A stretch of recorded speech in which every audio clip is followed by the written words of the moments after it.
మంత్రి గారు లేక ముందు మీరు చెప్పాను సార్, ముందే ఇచ్చాను సార్. ఈ క్వశ్చన్కి అధ్యక్ష నేను టిఫిన్ చేయడం కూడా మానేసి వచ్చాను అధ్యక్ష, ఎందుకంటే అంత ఇంపార్టెంట్. అధ్యక్ష, హుదూద్ సైక్లోను 12 అక్టోబర్ 2014లో వచ్చినప్పుడు మొత్తం విశాఖపట్నం అంతా అతలాకుతలం అయిపోయి సుమారు 3 రోజులు చాలా ఇబ్బంది పడిన తర్వాత వెంటనే ముఖ్యమంత్రి గారు విశాఖపట్నం వచ్చి ఎప్పుడు ఎవరు ఊహించినటువంటి విధంగా అత్యంత అద్భుతంగా ప్రజలకి సేవ చేసి పవర్ సప్లై కూడా వెంటనే వచ్చినట్టు చేసి, అట్లాగే ప్రధానమంత్రి నరేంద్ర మోడీ గారిని కూడా తీసుకుని వచ్చి అత్యంత అద్భుతంగా విశాఖపట్నాన్ని తీర్చిదిద్దారు అని చెప్పడంలో ఏమాత్రం సందేహం లేదు అధ్యక్ష. అట్లాగే మనకి 4 రోజులు 15 రోజులు ఆ రోజు అప్పుడు ఇబ్బంది పడిన మాట వాస్తవం విశాఖ ప్రజలు, అట్లాగే నార్త్ కోస్టల్ ఆంధ్ర ప్రజలు కూడా. కానీ ఇదివరకు అయిన దుర్మార్గపు ప్రభుత్వంలో మాత్రము హుదూద్ సైక్లోనే బెటర్గా అనిపించే విధంగా 5 సంవత్సరాల పరిపాలన విధానం అత్యంత దారుణమైన పరిపాలన చేసి ఏదైతే హుదూద్ సైక్లోన్లో ఇబ్బంది పడ్డారనే ఉద్దేశంతో స్వచ్ఛంద సంస్థలు, అట్లాగే విశాఖపట్నంలో సినీ ఇండస్ట్రీస్ వారు అధ్యక్ష, హైదరాబాద్లో ఉండి సినీ ఇండస్ట్రీ వారు కూడా ఇక్కడ హుదూద్ ఇల్లు నిర్మాణం చేపట్టడం జరిగింది అధ్యక్ష. దాంట్లో బక్కన్నపాలెంలో వారు 350 ఇళ్ళు నిర్మాణం చేపట్టారు, అన్నీ రెడీగా ఉన్నాయి. కానీ దాన్ని మాకు నార్త్ నియోజకవర్గంలో అప్పుడు నేను ఎమ్మెల్యేగా ఉన్నాను అధ్యక్ష. ఎమ్మెల్యేగా ఉన్నప్పుడు ఆ ఇల్లు బక్కన్నపాలెం మధురవాడలో సినిమా ఇండస్ట్రీస్ వారు కట్టిన ఇల్లు నార్త్ నియోజకవర్గానికి కేటాయించడం జరిగింది అధ్యక్ష. తర్వాత అవన్నీ కంప్లీట్ చేసేటప్పటికి 2018, 19 ఇంకా మనము అలాట్మెంట్ చేద్దామనుకున్న సమయంలో కొన్ని రాజకీయ కారణాలతోటి ఆనాటి ఉన్న మంత్రి గారు ఇక్కడే ఉన్నారు, కొన్ని రాజకీయ కారణాలతోటి మాకు కేటాయించిన ఇల్లుని పెండింగ్ పెట్టారు అధ్యక్ష. ఎందుకంటే మీకు తెలుసు అధ్యక్ష, ఇంతకంటే ఎక్కువ మాడితే బాగోదు, పెండింగ్ పెట్టి తర్వాత అప్పటి నుంచి కూడా జెన్యూన్ పీపుల్కి కేటాయించడానికి ఎన్ని ప్రయత్నాలు చేసినప్పటికీ నేను 2019లో ఓడిపోయిన మలానా వాళ్ళకి కేటాయించడానికి అవకాశం లేనటువంటి పరిస్థితుల్లో దాన్ని ఏదో విధంగా కాపాడుకుంటూ వచ్చినప్పటికీ కూడా ఇప్పుడు ఈ మధ్య మొన్న ఎలక్షన్స్ ముందు కనీసము 150 మందికి ఎవరైతే ఇన్ఛార్జిగా నార్త్ నియోజకవర్గంలో ఉన్న ఇన్ఛార్జిగా డబ్బులు తీసుకున్న ఆరోపణలు చాలా ఎక్కువ ఉన్నాయి అధ్యక్ష. 150 మందికి కేటాయించినట్టు మాకు వచ్చింది అధ్యక్ష. డెఫినెట్గా దీనిపైన ఎంక్వైరీ వేసి మిగిలిన ఇల్లు ఏదైతే ఉన్నాయో ఆ ఇల్లుని ఇంకా పెండింగ్ పెట్టి ఇమీడియట్గా మంత్రివర్యులు కొంచెం దయచేసి చూసి నార్త్ నియోజకవర్గానికి ఏదైతే కేటాయించారో వారికి ఇవ్వవలసిందిగా లేకపోతే ఆయన అక్కడ పరిస్థితులు చక్కదిద్దిన విధానంగానే దేశమంతా చూస్తుంది, ప్రపంచమంతా చూసింది అధ్యక్ష.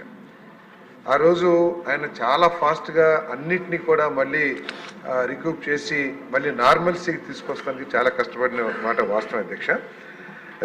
ఇక్కడ హుదూద్ హౌసింగ్ అధ్యక్ష ఇది పూర్తిగా గౌరవ సభ్యులు చెప్పారు సెంట్రల్ గవర్నమెంట్ కూడా ఉందని.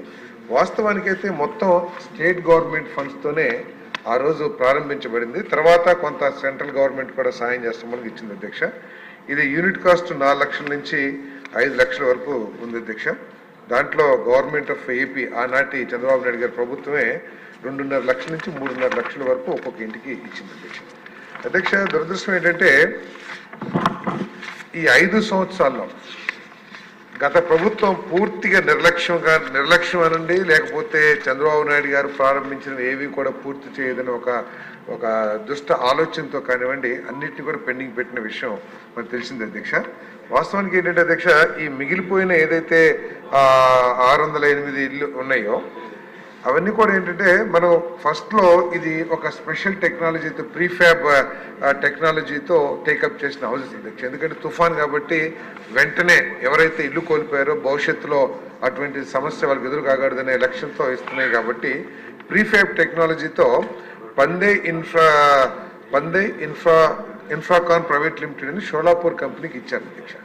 వాళ్ళు సరైన సమయంలో పూర్తి చేయకపోవడం మూలంగా 2018లో ఆ టెండర్ని వాళ్ళకి కాంట్రాక్ట్ క్యాన్సిల్ చేసి మళ్ళీ టెండర్ పిలిచి సుధాకర్ ఇన్ఫ్రాటెక్ అని చెప్పేసి వాళ్ళకి టెండర్ ఇవ్వటం జరిగింది అధ్యక్ష. వాళ్ళు కూడా కనీసం దాన్ని పూర్తి చేయకోకుండా, ఎందుకంటే 2015-16 SSRతో ఇవ్వటం మూలంగా కానివ్వండి, ఏదైనా కారణం పూర్తి చేయలేదు, లేదా తర్వాత వచ్చిన గవర్నమెంట్ దాని మీద ఇంట్రెస్ట్ చూపించకపోవటం కానీ ఏం చేయలేదు అధ్యక్ష. 2018లో పిలిచిన టెండర్ని 2013 వరకు ఆ ప్రభుత్వం కళ్ళు మూసుకుందో, లేకపోతే ఉద్దేశపూర్వకంగా ఇవ్వద్దనుకుందో, లేకపోతే ఇంకేదన్నా ఆలోచన చేసిందేమో తెలియదు, కానీ అసలు ఏమీ పట్టించుకోలేదు అధ్యక్ష. మళ్ళీ 2013లో కళ్ళు తెరిచి ఆ సుధాకర్ ఇన్ఫ్రాటెక్ ఏదైతే ఉందో వాళ్ళకి టెండర్ క్యాన్సిల్ చేశారు అధ్యక్ష. క్యాన్సిల్ చేసి మళ్ళీ టెండర్ పిలిచారు, కానీ ఆనాటి ప్రభుత్వం మీద కాంట్రాక్టర్లకు ఉన్న నమ్మకం ఏంటో, లేకపోతే అటువంటి పరిస్థితులు ఏంటో అందరికీ తెలిసిందే, ఎవరూ రాలేదు అధ్యక్ష.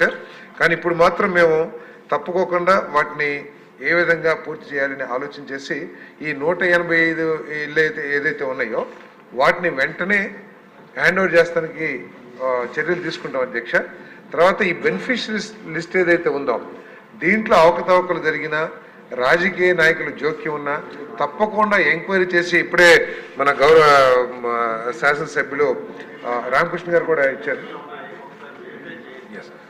ఇచ్చారు సార్. ఆ లెటర్ మీద కూడా ఎంక్వైరీ చేపిస్తాము. ఎంక్వైరీ చేసి బెనిఫిషరీ లిస్ట్ని అందరికీ ఆమోదయోగ్యంగా, ఎందుకంటే ఆమోదయోగ్యం అంటే ఇప్పుడు ఏదో కాదు, ఈ లిస్టు ఎప్పుడో తయారు చేసి ఉంటారు అధ్యక్ష. ఎందుకంటే హుదూద్ తుఫాన్ అవ్వగానే బెనిఫిషరీ లిస్టు తయారు చేస్తారు, తమకు కూడా తెలుసు.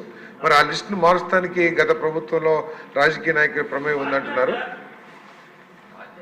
అదే మార్చారంటున్నారు అధ్యక్ష.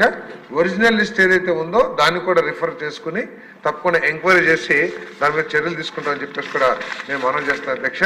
అదేవిధంగా ఎస్టిమేట్స్ చెప్పారు 10 కోట్లు అవుతుందని చెప్పేసి, కానీ అది ఎంత అవుతుంది అనేది మేము ఆల్రెడీ ఎస్టిమేట్ తయారు చేయమని చెప్పి చేసాం అధ్యక్ష. మరి ఎవరికి అలాట్మెంట్ కాకుండా కొంతమంది దాంట్లో నివాసం ఉంటున్నారు అన్నారు అధ్యక్ష.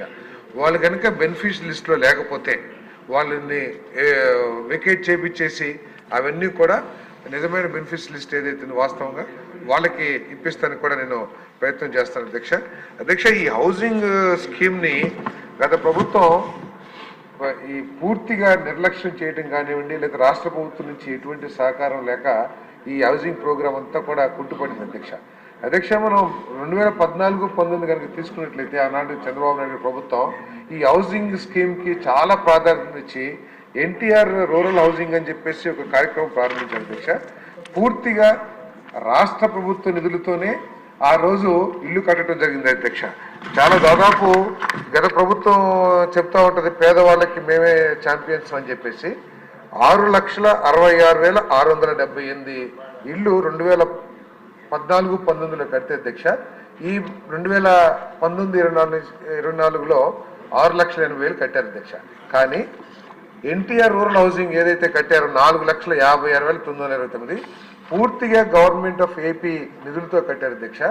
ఆ రోజు 2 లక్షలు 2.5 లక్షలు యూనిట్ కాస్ట్ ఉంటే ఈ గత ప్రభుత్వం దాన్ని 1,80,000కి తగ్గించి రాష్ట్ర ప్రభుత్వం ఇన్వాల్వ్మెంట్ కూడా పూర్తిగా తగ్గించేసింది అధ్యక్ష. ఉదాహరణకి యూనిట్ కాస్ట్ ఎన్టీఆర్ హౌసింగ్లో 1,50,000 అంటే పూర్తిగా 1,60,000 రూపాయలు మన రాష్ట్ర ప్రభుత్వం భరించి ఎస్సీస్కి 50,000, ఎస్టీస్కి 75,000, స్పెషల్ ట్రైబల్ గ్రూప్స్కి 1,00,000 రూపాయలు ప్రభుత్వం నుంచి అదనంగా ఇచ్చారు. మరి గత ప్రభుత్వం మాత్రం ఎస్సీ ఎస్టీ ట్రైబల్స్కి 1 రూపాయి కూడా ఇవ్వలేదు అధ్యక్ష. కాబట్టి హుదూద్లో ఏదైతే జరిగిందో బెనిఫిషరీ లిస్ట్ మొత్తం మళ్ళీ ఎంక్వైరీ చేసి దాంట్లో అవకతవకలు జరిగితే అధికారుల మీద కానివ్వండి, లేకపోతే ఆ బెనిఫిషరీస్ రాజకీయ నాయకుల మీద కానివ్వండి తప్పకుండా చర్యలు తీసుకుంటానికి మేము ప్రయత్నం చేస్తాం అధ్యక్ష. తర్వాత ఏదైతే 608 ఉన్నాయో వెంటనే టెండర్ పిలిచి దాన్ని ముఖ్యమంత్రి గారితో చర్చించి దానికి ఏదైనా అవసరమైతే నిధులు తీసుకుని ఒక మార్చికెళ్ళి అవి కూడా అందజేస్తాం. 185 ఇళ్ళు యాజ్ పర్ ఒరిజినల్ లిస్టు మేము త్వరలో ఇచ్చేస్తాం. మంత్రి గారు, నేను కూడా ఆ ప్రాంతం వాడిని కాబట్టి నాకు కూడా తెలుసు చాలా అవకతవకలు జరిగాయి, మిస్యూజ్ చేశారు. ఈ విషయంలో చాలా సీరియస్గా మీరు ఎంక్వైరీ చేయాలి. చాలా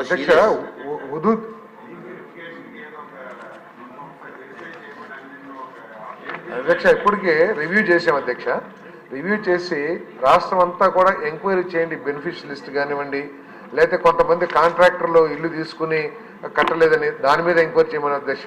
కాంట్రాక్టర్లు మెటీరియల్ తీసేసుకుని దుర్వినియోగం చేశారన్నారు, దాని మీద కూడా ఎంక్వైరీ చేయమని అధ్యక్ష. 1 నెల రోజుల్లో రిపోర్ట్ కూడా ఇవ్వమని చెప్పేసి ఉన్నతాధికారులను ఆదేశించడం కూడా జరిగింది అధ్యక్ష.